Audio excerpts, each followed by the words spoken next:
Every culture is the fruit of the ideas and attitudes of its people. These attitudes and ideas come together in both people and cultures to form philosophies. Our own age is one of great philosophical poverty, and as a result, we live in an age of tremendous moral and ethical confusion. I've been interested in reading lately. In particular, I've been trying to find books that could help me grow in my faith. And so I picked up this book by Matthew Kelly called Rediscovering Catholicism, which I particularly like because he gives a lot of good metaphors, similar to one of my other favorite authors, C.S. Lewis, about ways that I can walk in my faith.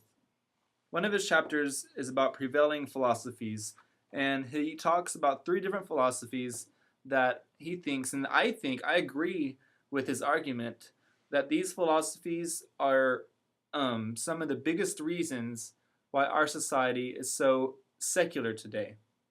These three philosophies are individualism, hedonism, and minimalism, and I'll talk about each of them. So to begin with individualism, individualism is a mindset, it's a philosophy where you're asking yourself, what's in it for me?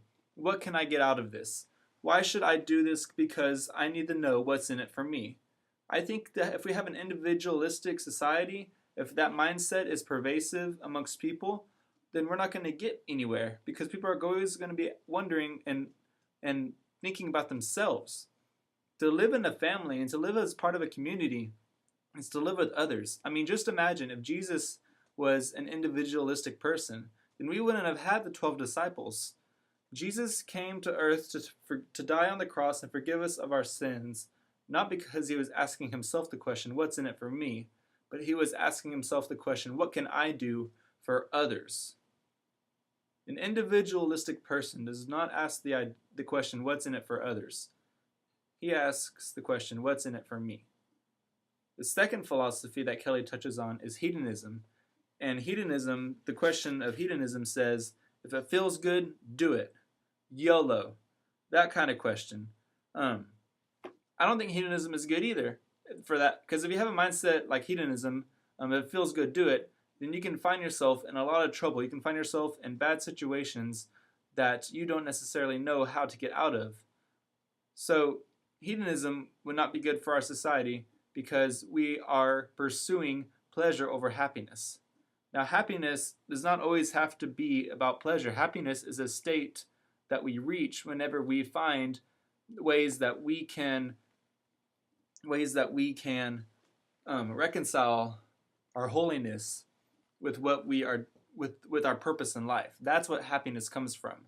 Pleasure comes from us seeking and grabbing things, and it doesn't last for a long time. The third philosophy that Kelly talks about is minimalism. And I think minimalism is one of the worst philosophies that we have here in Western culture. It's the mindset where you're asking yourself, what's the least I can do to get by?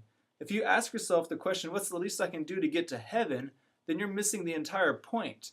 A minimalist is not interested in the community. A minimalist is interested in themselves, very much like an individualist. And so the philosophies all kind of come together and they hurt society as a whole. We cannot move forward as a society trying to pursue God and live in community when we have these three philosophies prevalent in our society today.